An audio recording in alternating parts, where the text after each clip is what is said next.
વડોદરાના ward number 7માં Bharatiya Janata પાર્ટીનો જોરદાર જનસંપર્ક અભિયાન ચાલી રહ્યું છે। ભારતીય જનતા પાર્ટીના ઉમેદવારો આદિત્ય અનંત પટેલ, સચિન દુલીચંદ ખંડેલવાલ, મેઘાબેન અંકિતભાઈ રાણા અને શ્વેતા કુનાલ ચૌહાણ દ્વારા જોરદાર જનસંપર્ક અભિયાન હાથ ધરવામાં આવ્યું છે। ઉમેદવારો મોટી સંખ્યામાં કાર્યકર્તાઓની ટીમ સાથે વેદ મંદિર, સાધનાનગર, કૃષ્ણ ફ્લેટ તેમજ આજુબાજુની વિવિધ સોસાયટીઓમાં ઘરે ઘરે જઈ મતદાતાઓનો સંપર્ક કરી રહ્યા છે। આ અભિયાન દરમિયાન ગુજરાત વિધાનસભાના મુખ્ય દંડક બાલકૃષ્ણ શુક્લ પણ ખાસ ઉપસ્થિત રહી ઉમેદવારો અને કાર્યકર્તાઓનો ઉત્સાહ વધારવા ફેરણીમાં જોડાયા હતા। તેમની હાજરીએ કાર્યકર્તાઓમાં વધુ ઉર્જા અને જુસ્સો જોવા મળ્યો હતો। વિસ્તારના રહીશો દ્વારા ઉમેદવારોનું ઉમળકાભેર સ્વાગત કરવામાં આવ્યું હતું।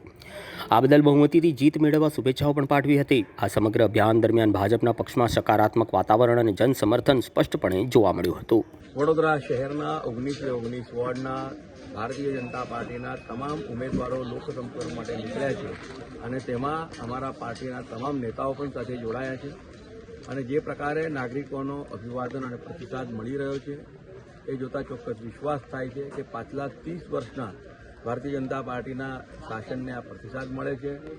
આ જોતા એક ચોક્કસ વિશ્વાસ ઊભો થયો છે કે જે અમારા પાર્ટીના પ્રમુખ ડૉક્ટર જયપ્રકાશભાઈ સોની દ્વારા પ્રદેશ નેતૃત્વને જે એક વચન આપેલું છે કે વડોદરા શહેરના 76 બેઠકો પર ભારતીય જનતા પાર્ટીના ઉમેદવારો વિજયી થશે, તે ચોક્કસ અમને વિશ્વાસ મળી રહ્યો છે।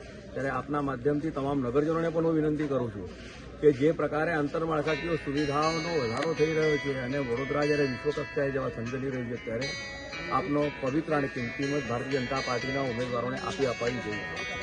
ભારતીય જનતા પાર્ટી વડોદરા મહાનગર દ્વારા વોર્ડ નંબર 7ના ઉમેદવાર તરીકે ચૂંટણી પ્રચાર અર્થે ફેરણીના માધ્યમથી અલગ અલગ વિસ્તારમાં, વોર્ડ વિસ્તારમાં અમે લોકો ફરી રહ્યા છે, લોકસંપર્ક કરી રહ્યા છે, પત્રિકા વિતરણ કરી રહ્યા છે, ઠેર ઠેર અમારું સ્વાગત પણ થઈ રહ્યું છે અને સાથે સાથે જે પણ કંઈક શીર્ષ નેતૃત્વ દ્વારા ભારતીય જનતા પાર્ટીના નેતૃત્વમાં ઐતિહાસિક કાર્ય વિકાસ ભી વિરાસત ભી આ સંકલ્પ સાથે સાકાર થયા છે એના પરિણામ સ્વરૂપે તેમજ વડોદરા મહાનગરપાલિકા દ્વારા વોર્ડ વિસ્તારમાં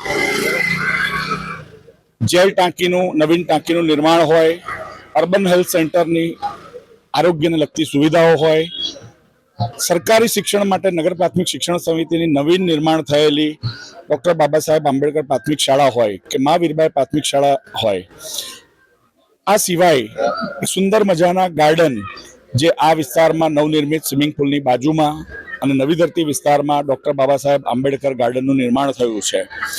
એ સિવાય આંતરમાળખાકીય સુવિધાને લઈને સોસાયટીઓમાં 80-20ના રસ્તાની જે સ્કીમ છે એમાં 10% જનભાગીદારી લોકોની સાથે અમે લોકો પાણી, ડ્રેનેજ, આરસીસી રોડના કામો પણ સફળતાપૂર્વક પૂર્ણ થયા છે અને કેટલાક કામો પ્રગતિ હેઠળ છે।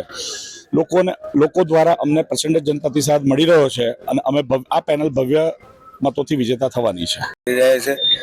જનતાનો ખૂબ સારો પ્રતિસાદ મળ્યો છે અને આપણા વડાપ્રધાન શ્રી નરેન્દ્રભાઈ મોદી અને મુખ્યમંત્રી શ્રી ભૂપેન્દ્રભાઈ પટેલના શાસનમાં જે વિકાસના કાર્યો થયા છે તેને લઈને અમને જનતાનો ખૂબ સારો આવકાર મળ્યો છે અને અમને પૂરો વિશ્વાસ છે કે વોર્ડ નંબર 7ના 4 ઉમેદવારની આખી પેનલ વડોદરા શહેરમાં પહેલા નંબરે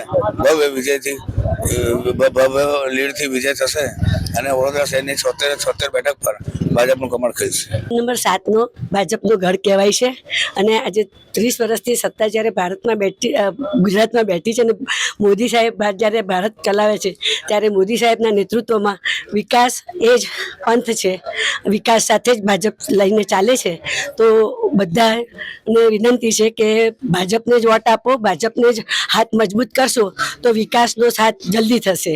એટલે ભાજપની પેનલને વિજેતા બનાવો અને ભાજપને સાથે રાખી ભાજપનો વિકાસ થાય, ભાજપના આપણે શહેરનો એવા આપણે નેતૃત્વમાં ભાજપને આપણે લાવીએ અને ભાજપને જીતાડીએ, એ જ મારી બધાને શુભેચ્છા છે, વિનંતી છે।